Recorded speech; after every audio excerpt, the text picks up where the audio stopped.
말씀은 다니엘 9장 20절부터 27절까지의 말씀입니다. 구약 성경 1248면쯤에 있습니다. 다니엘 9장 20절부터 27절까지 우리 한 절씩 교독하겠습니다. 내가 이같이 말하여 기도하며 내 죄와 내 백성 이스라엘의 죄를 자복하고 내 하나님의 거룩한 산을 위하여 내 하나님 여호와 앞에 간구할 때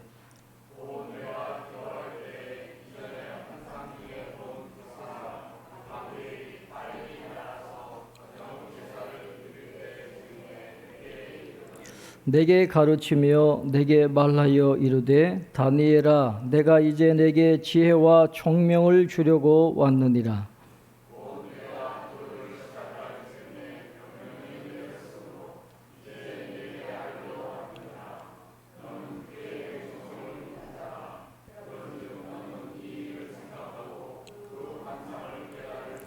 내 백성과 내 거룩한 성을 위하여 이른 이래를 기한으로 정하였나니 허물이 그치며 죄가 끝나며 죄악이 용서되며 영원한 의가 드러나며 환상과 예언이 응하며 또 지극히 거룩한 이가 기름 부음을 받으리라.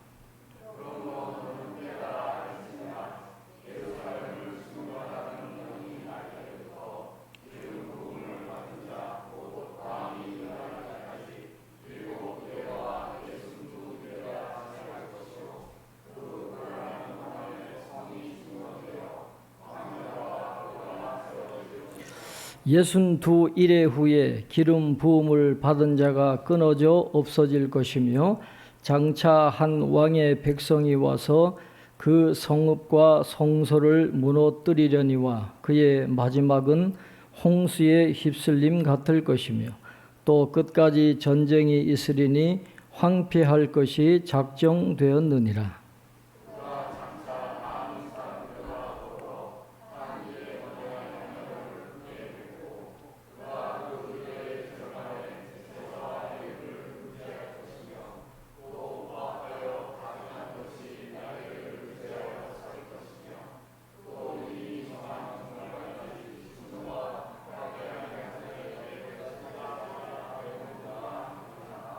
아멘.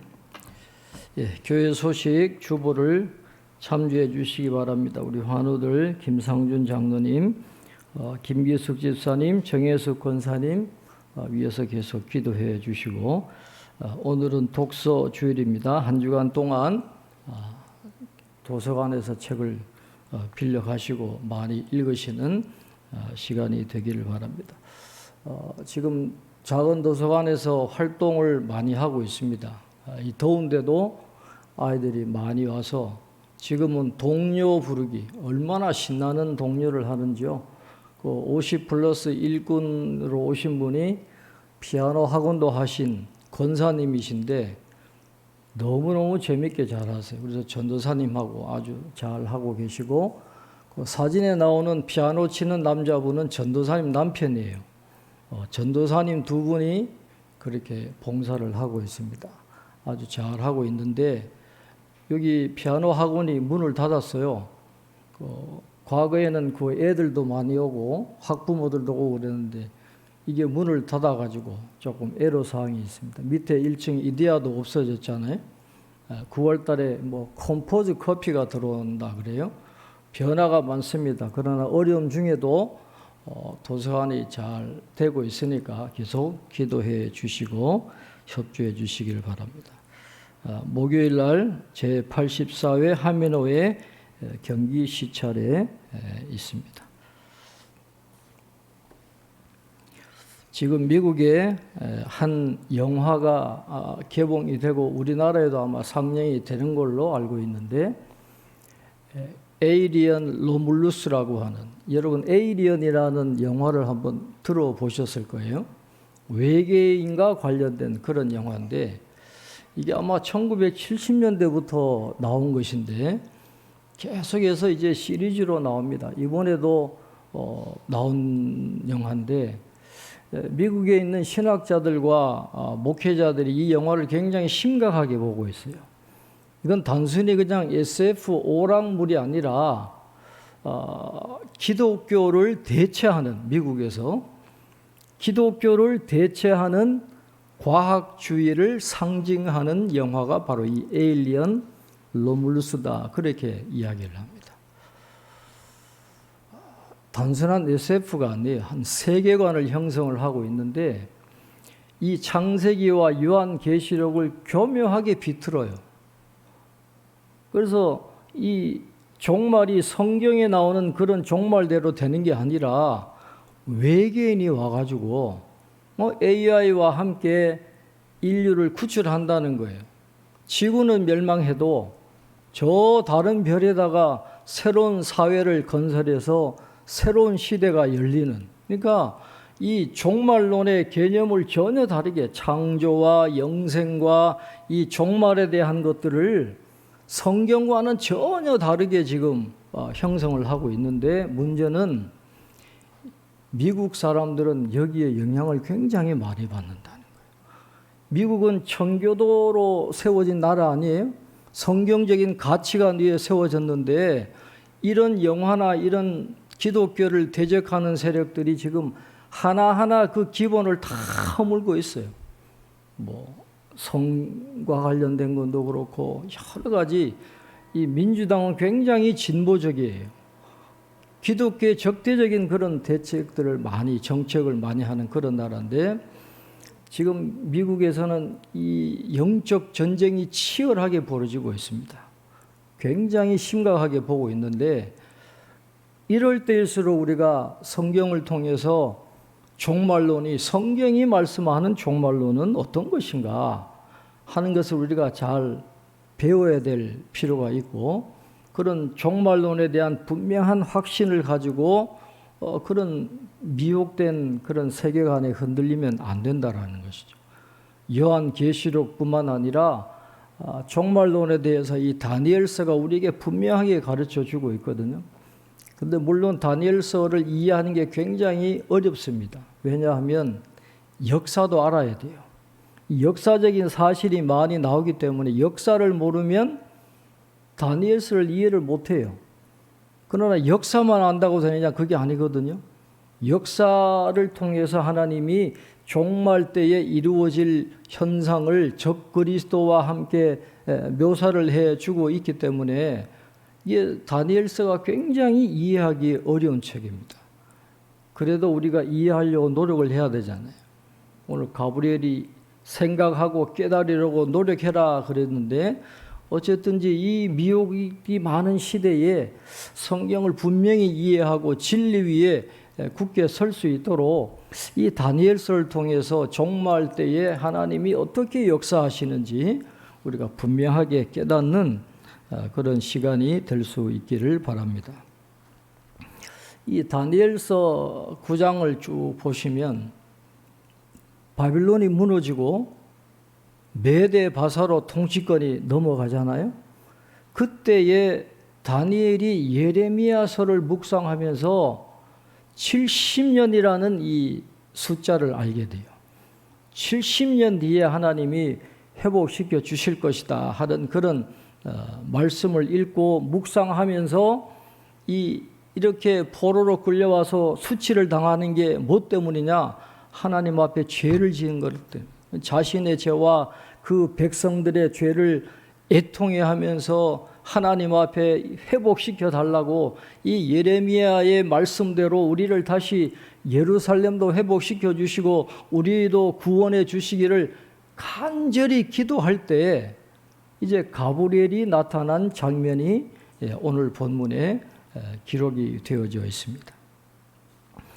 오늘 20절, 21절에 이렇게 말씀합니다. 내가 이같이 말라여 기도하며 내 죄와 내 백성 이스라엘의 죄를 자복하고 내 하나님의 거룩한 산을 위하여 내 하나님 여호와 앞에 간구할 때 곧 내가 기도할 때에 이전에 환상 중에 본 그 사람 가브리엘이 빨리 날아서 저녁 제사를 드릴 때 즈음에 내게 이르더니, 그렇게 말했어요. 그 자기와 이 조상들의 죄를 회개하면서 우리를 살려달라고, 예루살렘을 회복시켜달라고 하나님 앞에 간절히 기도할 때에 을레 강에서 보았던 환상 속에 나타났던 가브리엘이 나타난 거예요. 하나님이 응답하신 거죠. 오늘 여기 보면 빨리 날아서 그랬어요. 그래서 과거에 이 초대교회 교부들은 천사가 날개가 있다 그렇게 가르쳤어요. 날개가 있어서 천사가 빨리 날아왔다 그렇게 이해를 했지만 그게 아니고 이 빨리 날아서라는 이 단어에는 두 가지 뜻이 있어요. 날다라는 뜻도 있지만 또 한 가지는 피곤하다, 지치다 그런 뜻이 있어요. 여기서 말씀하는 거는 다니엘이 저녁 제사 드릴 때까지 기도하다가 너무너무 지쳐 있는 그때에 가브리엘이 다니엘에게 왔다. 그렇게 이해를 하시면 되겠습니다. 저녁 제사를 드릴 때에 가브리엘이 다니엘에게 나타났다 그랬어요. 이스라엘의 그 날짜 계산은 우리는 자정이 하루가 끝나는 거지만 이스라엘은 이 6시면 끝납니다. 하루가 저녁 6시에. 그래서 저녁 제사를 오후 3시와 4시 사이에 저녁에 드리는 그 상번제를 드렸기 때문에 그 오후 3시와 4시 사이에 저녁 제사를 드리는 때에 다니엘은 늘 하나님 앞에 기도하는 습관을 갖고 왔던 거예요. 포로로 끌려와서도 그 저녁 제사를 드리는 그 시간에 끊임없이 하나님 앞에 기도했던 그런 습관을 갖고 있었는데 바로 그 시간에 가브리엘이 지친 다니엘에게 나타났다 그렇게 말씀을 하고 있습니다. 가브리엘이 뭐라고 이야기합니까? 22절에 내게 가르치며 내게 말하여 이르되 다니엘아 내가 이제 내게 지혜와 총명을 주려고 왔느니라 그렇게 말했습니다. 이 예레미야의 말씀을 깨달을 수 있는 지혜와 총명을 하나님께서 다니엘에게 주시기 위해서 이 가브리엘을 보내셨다 그렇게 말씀을 하고 있습니다. 우리가 수요 교리 공부를 하고 있는데 우리가 공부한 내용 중에 하나님의 비공유적 속성이 있고 하나님이 우리 인간과 함께 갖고 계시는 공유적 속성이 있다 우리가 공부를 했잖아요. 물론 다 잊어버리셨겠지만 공유적 속성은 세 가지로 요약할 수 있어요. 하나님도 갖고 계시고 우리도 갖고 있는 공유적 속성 세 가지는 능력과 지혜와 선함이에요.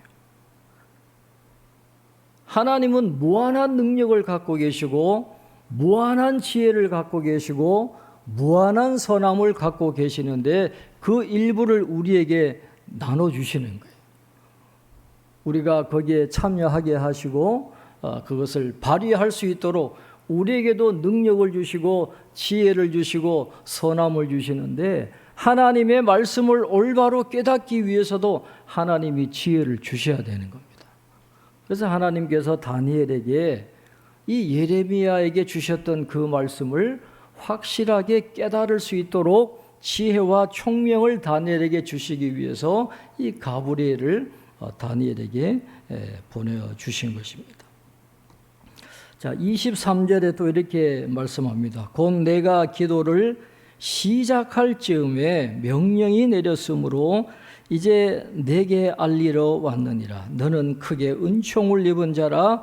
그런즉 너는 이 일을 생각하고 그 환상을 깨달을지니라. 하나님이 다니엘을 기뻐하시는 거예요. 은총을 입은 자라 그렇게 말씀을 하고 있는데 은총을 입은 자라는 말은 아름다운 자, 보배로운 자 그런 뜻이에요. 하나님이 다니엘을 보배처럼 귀하게 여기신다라는 거예요. 그러니까 기도하자 말자 그냥 응답이 오게 되는 것인데 그래서 가브리엘을 통해서 지혜와 총명을 주셔서 그 일을 생각하고 깨달을 수 있도록 하나님이 은혜를 주셨다라는 것입니다. 이런 건 세상 지식으로 알 수 있는 게 아닙니다. 여러분, 이단에 넘어간 사람들 보면 똑똑한 분들 많아요. 특히 요즘에 이 교회에 가장 심각한 해를 끼치는 게 신천지라고 알고 있지만 아니에요. 하나님의 교회라는 교회가 있어요. 이게 안상홍 증인회였는데 이게 이름을 바꿨어요. 교묘하게 하나님의 교회. 그래서 아버지 하나님 그리고 어머니 하나님을 이야기하면서 전도할 때 혹시 어머니 하나님을 아세요? 그렇게 이야기합니다. 굉장히 세력이 커요. 그런데 그 안에 보면 천하의 똑똑한 변호사들, 교수들 이런 사람들이 거기에 다 들어가 있어요. 세상적인 지식으로 영적인 진리를 판단하는 게 아닙니다. 분별을 못해요. 하나님이 영적인 지혜를 주셔야 그런 영적인 어떤 것을 분별할 수 있는데 머리가 똑똑하다고 되는 게 아닙니다. 하나님이 지혜를 주셔야 돼요. 하나님이 다니엘에게 그 지혜와 총명을 주셔가지고 하나님의 말씀을 깨닫게 해 주시니까 다니엘이 그 지혜와 총명을 가지고 그 말씀을 생각하고 잘 깨닫도록 격려하시는 그런 모습이 오늘 본문에 나와 있습니다. 자, 24절에 이렇게 말씀하죠. 우리 24절 같이 읽겠습니다. 내 백성과 내 거룩한 성을 위하여 이른 이레를 기한으로 정하였나니 허물이 그치며 죄가 끝나며 죄악이 용서되며 영원한 의가 드러나며 환상과 예언이 응하며 또 지극히 거룩한 이가 기름 부음을 받으리라. 아멘. 하나님께서 가브리엘을 통해서 가르침을 주시는데 죄가 다 제거되고 의가 회복되는 그 회복이 언제 일어나느냐? 이른 이레를 기한으로, 이른 이레가 지나면 하나님의 말씀대로 회복되는 은혜가 있을 것이다 그랬어요. 여러분, 예레미야서에는 얼마라 그랬어요? 기한이 70년이라 그랬습니다. 그런데 다니엘서에는 이른 이레라 그렇게 말씀을 하고 있어요. 이른 이레를 지나면 하나님이 예언하신 대로 구원이 이루어질 것이다 그렇게 말씀을 하는데 이 이른 이레가 도대체 몇 년이고 어떤 걸 의미하는지 학자들마다 다 다릅니다. 너무 복잡하고 너무 헷갈려요. 그러나 보편적으로 많은 학자들이 공통되게 인정하는 그런 견해에 따라서 우리가 이 말씀을 해석을 해 보면 이른 이레라 그랬잖아요. 이른은 70년을 가리켜요. 이른은 70년입니다. 그리고 이레라는 말은 7번이라는 말이에요. 70년이 7번이니까 이른 이레가 몇 년이에요? 490년. 490년을 의미한다. 그렇게 이해를 합니다. 그리고 내 백성과 내 거룩한 성은 이스라엘 민족과 예루살렘을 뜻하죠. 그러니까 하나님께서 이스라엘 민족과 예루살렘을 위해서 정하신 490년이라는 이 시간이 지나면 하나님의 말씀대로 회복이 이루어지게 될 것이다. 그렇게 해석을 하고 있는 것입니다.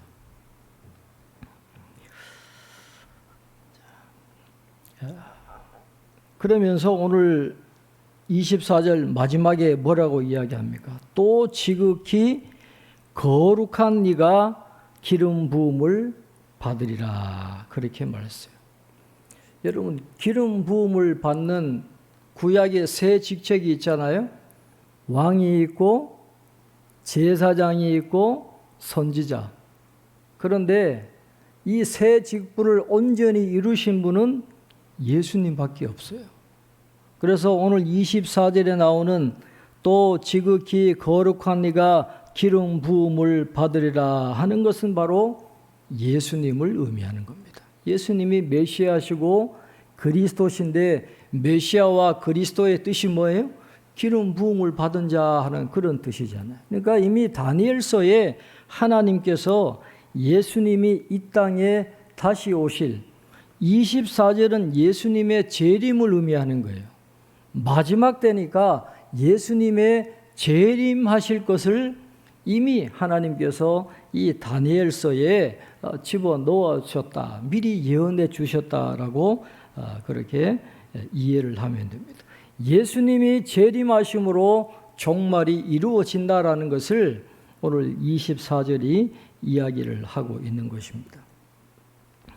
그러면서 25절 이하에 보면 이 70일에 대한 자세한 설명이 나오고 있습니다. 자, 우리 25절부터 26절까지 우리 한번 같이 읽겠습니다. 25절, 26절입니다.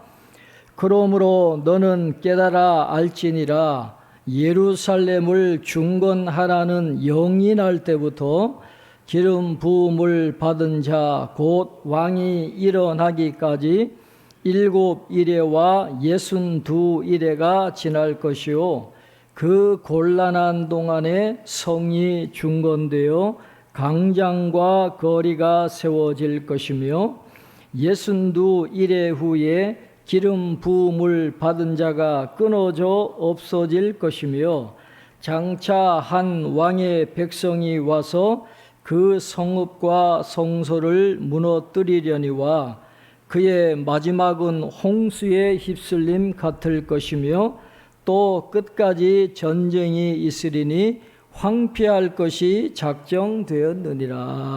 아멘. 천사 가브리엘이 70일에 이 70일에를 세 단계로 구분을 합니다. 7일에와 62일에와 한 일에 세 단계로 구분을 하죠. 자, 그럼 7일에는 몇 년이 되는 거죠? 7 곱하기 7 하면 49년입니다. 49년이 맨 앞에 와요. 49년이 있고 62일에는 434년입니다. 자, 앞에 49년이 있어요. 그 다음에 434년이 있어요. 이걸 합치면 나머지 7년 한 일회가 남는데 요 세 개가 합쳐서 이제 490년입니다. 이 490년이 지나면 이제 회복이 이루어진다는 것인데, 자, 이 각 단계가 뭘 의미하는 것일까요? 자, 말씀을 잘 보시길 바랍니다. 25절에 나오는 이 기름 부음을 받은 왕은 예수님을 상징해요.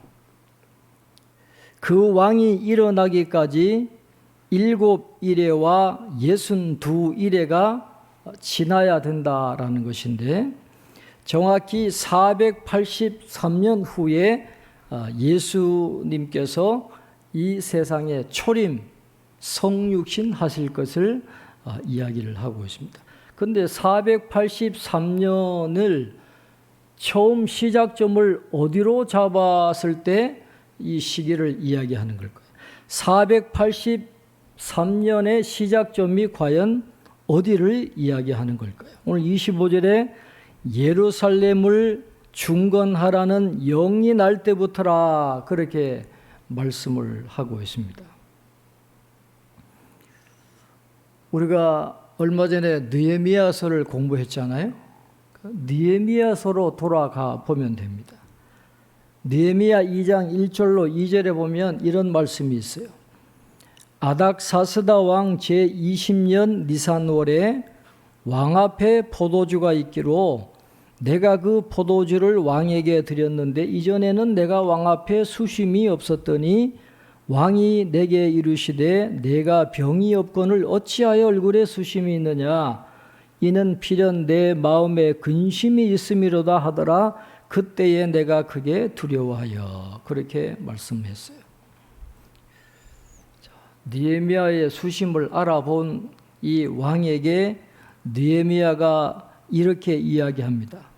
내 조상들의 묘실이 있는 성읍이 이제까지 황폐하고 성문이 불타사오니 내가 어찌 얼굴에 수심이 없사오리이까.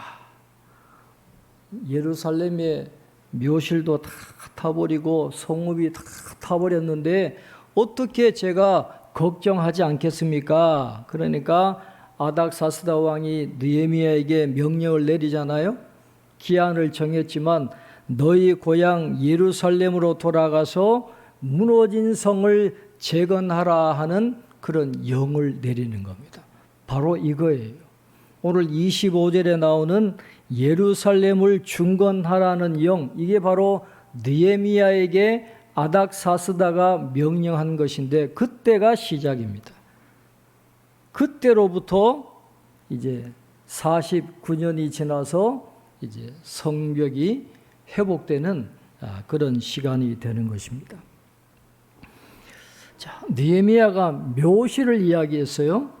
내 조상들의 묘실이 있는 성읍이 이제까지 황폐하고 그랬는데, 묘실은 우리나라로 따지면 종묘를 이야기합니다. 우리나라에 종묘가 있잖아요. 그래서 이 한 나라의 궁궐이 형성되기 위해서는 세 가지 조건이 갖춰져야 돼요.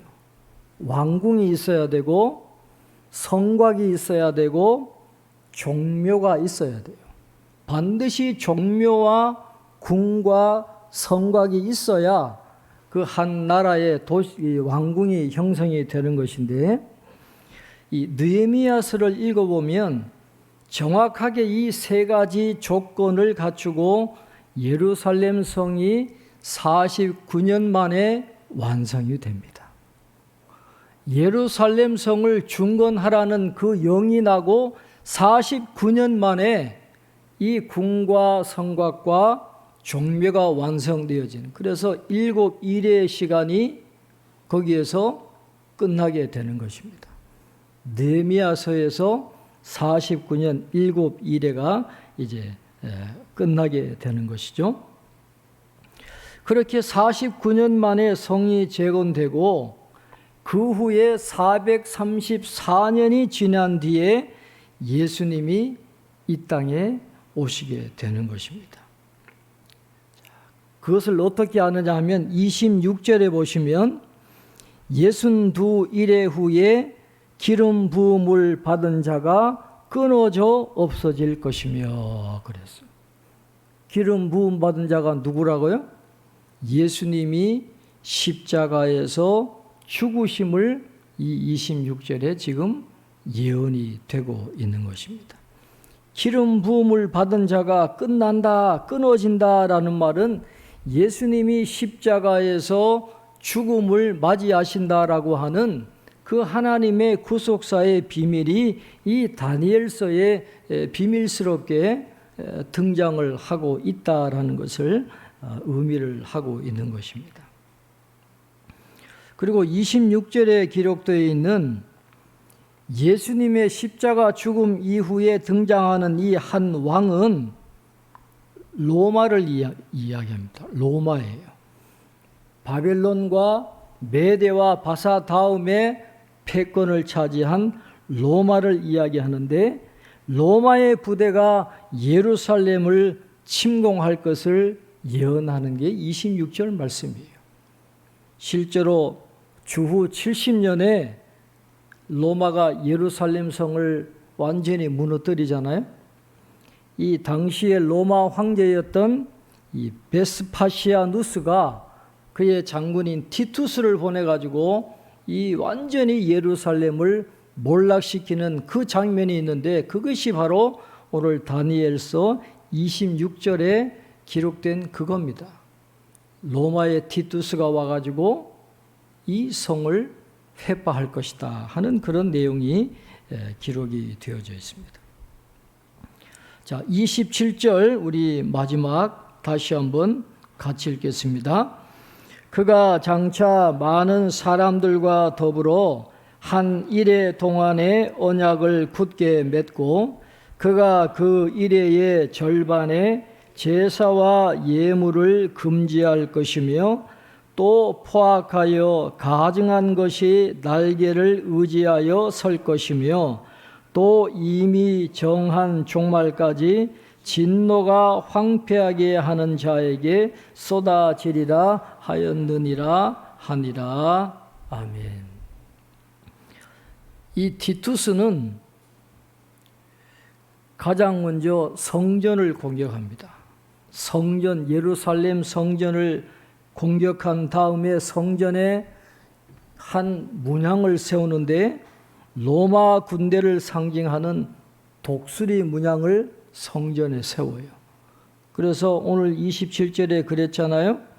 또 포악하여 가증한 것이 날개를 의지하여 설 것이며, 바로 그겁니다. 티투스가 독수리 문양을 예루살렘 성전에 세우는 것을 이야기하면서 예루살렘 성전이 완전히 무너지게 될 것이다 하는 그런 말씀을 하고 있는 것이죠. 성경에서 7이라고 하는 숫자는 완전수입니다. 완전수. 그래서 한 일회를 7년으로 보시면 안 되고 예수님의 초림과 예수님의 재림 사이에 종말의 시간을 한 일회라 그렇게 보시면 됩니다. 그래서 예수님께서 오신 다음에 이제 재림하신 그날까지 우리가 지금 한 일회의 삶을 우리가 지금 살아가고 있다라고 말씀을 드릴 수가 있는 것입니다. 그리고 그 마지막 때까지 예수님이 다시 오실 그때까지 이 영적인 전쟁은 계속될 것이라 하는 것을 말씀을 하고 있습니다. 예수님이 이 땅에 오셔서 십자가의 죽으심으로 우리의 모든 죄가 다 용서받아서 완전히 구원이 이루어지는 자, 그게 아니다라는 것이죠. 예수님이 재림하실 때까지는 계속해서 영적인 전쟁이, 이 티투스 장군이 예루살렘 성전을 침범하는 것처럼 앞으로도 계속해서 기독교를 대적하는 세력들이 일어나게 될 것이고, 마지막 때까지 수많은 사람들이 순교당할 수도 있고 핍박받을 수도 있고 여러 가지 어려운 일들이 얼마든지 일어날 수 있다라는 것을 다니엘서는 우리에게 보여주고 있어요. 그러나 이 71회의 이 말씀을 통해서 이 다니엘서가 우리에게 주시는 교훈은, 그러나 그런 모든 사건들이 다 하나님의 주권 아래 있다라는 거예요.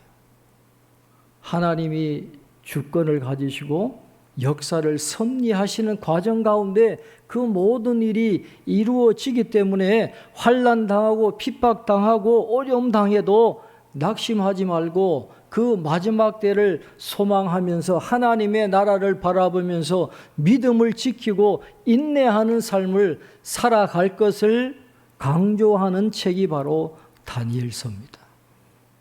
그래서 이 다니엘서를 처음 읽었던 그 유대인들, 이방 땅에 끌려가 있던 그 유대인들이 이 말씀을 읽으면서 뭘 생각을 했겠어요? 우리가 이방 세계에서 어떤 삶을 살아가야 할 것인가? 우리의 소망을 어디에 둬야 될 것인가? 이 화려한 메대와 바사와 로마 이런 나라들, 이게 뭐 굉장한 것 같지만, 그러나 이 배후에서 역사를 주관하시는 분은 전능하신 하나님이시고, 하나님이 정하신 때가 되면 이들은 다 무너지게 될 것이고 영원한 하나님의 나라가 우리에게 주어질 것이니 그 하나님의 나라를 바라보면서 살아가야 되겠구나 하는 그런 격려와 소망과 용기를 주었던 책이 바로 이 다니엘서입니다. 오늘 우리에게도 마찬가지입니다. 우리의 소망은 이 세상에 있는 게 아니잖아요. 영원한 하나님의 나라에 있는 것입니다. 그래서 우리가 잠깐 환난 당하고 어려움에 직면하고 해도 그게 다가 아니라 궁극적인 종말 오시면 우리에게 영원한 하나님의 나라가 준비되어 있을 것이니 그 하나님의 나라를 바라보면서 영적 전쟁을 싸우고 마지막으로 승리하는 그런 삶을 살아가라는 의미에서 이 다니엘서를 하나님께서 우리에게 허락해 주신 것입니다. 하나님이 역사의 주인이세요. 그리고 하나님은 기도하는 사람들을 통해서 그 역사를 성취시켜 가신다는 것을 우리 다니엘서를 통해서 우리에게 보여주고 있는데, 그 주권적인 하나님을 우리가 신뢰하면서 우리의 삶 가운데 기도함으로 하나님께서 하나님의 뜻을 이루어 주시고 우리를 구원해 주시고 궁극적인 영원한 소망을 주시는 그런 은혜에 동참하는 저와 여러분 되시기를 주님의 이름으로 축원합니다. 기도하겠습니다. 하나님 아버지, 오늘 다니엘서를 통해서 우리의 믿음의 눈을 영원한 하나님의 나라에 다시 둘 수 있도록 인도해 주시니 감사합니다. 다니엘서를 통해서 보이는 현실이 다가 아니라 역사를 주관하시고 섭리하시는 분은 전능하신 하나님이심을 다시 한번 깨닫게 해 주셨사오니 궁극적으로 승리하게 하시고 우리에게 영원한 소망을 주실 그 하나님의 은혜를 바라보면서 환난과 핍박과 어려움 중에도 낙심하지 말고 믿음으로 승리하고 다니엘처럼 이방 나라의 포로로 끌려가 있으면서도 하나님의 말씀을 묵상하고 기도로 승리하며 크게 은총을 입었던 다니엘처럼 기독교를 대적하는 문화가 일어나고 많은 세력들이 일어나는 이 시대에도 진리 위에 굳게 서서 흔들리지 않게 하시고 하나님의 말씀과 기도로 승리하는 삶을 살아가는 저희 모두가 될 수 있도록 축복해 주시옵소서. 감사없고 예수님의 이름으로 기도하옵나이다. 아멘.